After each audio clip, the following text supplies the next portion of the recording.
வெளிப்படுத்தின விசேஷம் 12ஆம் அதிகாரம்.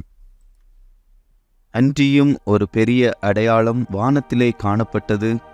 ஒரு ஸ்திரீ சூரியனை அணிந்திருந்தாள். அவள் பாதங்களின் கீழே சந்திரனும் அவள் சிரசின் மேல் 12 நட்சத்திரங்களும் உள்ள கிரீடமும் இருந்தன. அவள் கர்ப்பவதியாயிருந்து பிரசவ வேதனை அடைந்து பிள்ளை பெறும்படி வருத்தப்பட்டு அலறினாள். அப்பொழுது வேறொரு அடையாளம் வானத்திலே காணப்பட்டது. 7 தலைகளையும் 10 கொம்புகளையும் தன் தலைகளின் மேல் 7 முடிகளையும் உடைய சிவப்பான பெரிய வலு சர்ப்பம் இருந்தது. அதன் வால் வானத்தின் நட்சத்திரங்களில் 1/3 பங்கை இழுத்து அவைகளை பூமியில் விழத் தள்ளிற்று. பிரசவ வேதனைப்படுகிற அந்த ஸ்திரீ பிள்ளை பெற்ற உடனே அவளுடைய பிள்ளையை பட்சித்து போடும்படிக்கு அந்த வலு சர்ப்பம் அவளுக்கு முன்பாக நின்றது. சகல ஜாதிகளையும் இருப்புக்கோலால் ஆளுகை செய்யும் ஆண் பிள்ளையை அவள் பெற்றாள். அவளுடைய பிள்ளை தேவனிடத்திற்கும் அவருடைய சிங்காசனத்தினிடத்திற்கும் எடுத்துக்கொள்ளப்பட்டது. ஸ்திரீயானவள் வனாந்தரத்திற்கு ஓடிப்போனாள். அங்கே 1260 நாளளவும் அவளை போஷிப்பதற்காக தேவனால் ஆயத்தமாக்கப்பட்ட இடம் அவளுக்கு உண்டாயிருந்தது.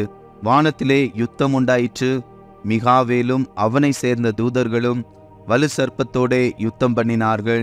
வலு சர்ப்பமும் அதை சேர்ந்த தூதரும் யுத்தம் பண்ணியும் ஜெயம் கொள்ளவில்லை. வானத்தில் அவர்கள் இருந்த இடமும் காணப்படாமற் போயிற்று.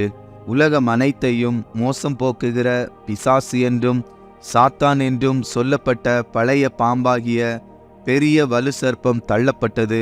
அது பூமியிலே விழத்தள்ளப்பட்டது. அதனோடே கூட அதை சேர்ந்த தூதரும் தள்ளப்பட்டார்கள். அப்பொழுது வானத்திலே ஒரு பெரிய சத்தம் உண்டாகி, இப்பொழுது இரட்சிப்பும் வல்லமையும் நமது தேவனுடைய ராஜ்யமும் அவருடைய கிறிஸ்துவின் அதிகாரமும் உண்டாயிருக்கிறது. இரவும் பகலும் நம்முடைய தேவனுக்கு முன்பாக நம்முடைய சகோதரர் மேல் குற்றம் சுமத்தும் பொருட்டு அவர்கள் மேல் குற்றம் சாட்டுகிறவன் தாழ தள்ளப்பட்டு போனான். மரணம் நேரிடுகிறதா இருந்தாலும் அதற்கு தப்பும்படி தங்கள் ஜீவனையும் பாராமல் ஆட்டுக்குட்டியின் இரத்தத்தினாலும் தங்கள் சாட்சியின் வசனத்தினாலும் அவனை ஜெயித்தார்கள். ஆகையால் பரலோகங்களே, அவைகளில் வாசமாயிருக்கிறவர்களே களிகூருங்கள். பூமியிலும் சமுத்திரத்திலும் குடியிருக்கிறவர்களே, ஐயோ, பிசாசானவன் தனக்கு கொஞ்ச காலம் மாத்திரம் உண்டென்று அறிந்து மிகுந்த கோபம் கொண்டு உங்களிடத்தில் இறங்கினபடியால் உங்களுக்கு ஆபத்து வரும் என்று சொல்ல கேட்டேன். வலு சர்ப்பமானது தான் பூமியிலே தள்ளப்பட்டதை அறிந்து அந்த ஆண் பிள்ளையை பெற்ற ஸ்திரீயை துன்பப்படுத்தினது. ஸ்திரீயானவள் அந்த பாம்பின் முகத்திற்கு விலகி ஒரு காலமும் காலங்களும் அரை காலமுமாக போஷிக்கப்படத்தக்கதாய் வனாந்தரத்திலுள்ள தன்னிடத்திற்கு பறந்து போகும்படி பெருங்கழுகின் 2 சிறகுகள் அவளுக்கு கொடுக்கப்பட்டது. அப்பொழுது அந்த ஸ்திரீயை வெள்ளங்கொண்டு போகும்படிக்கு பாம்பானது தன் வாயிலிருந்து ஒரு நதி போன்ற வெள்ளத்தை அவளுக்கு பின்னாக ஊற்றிவிட்டது.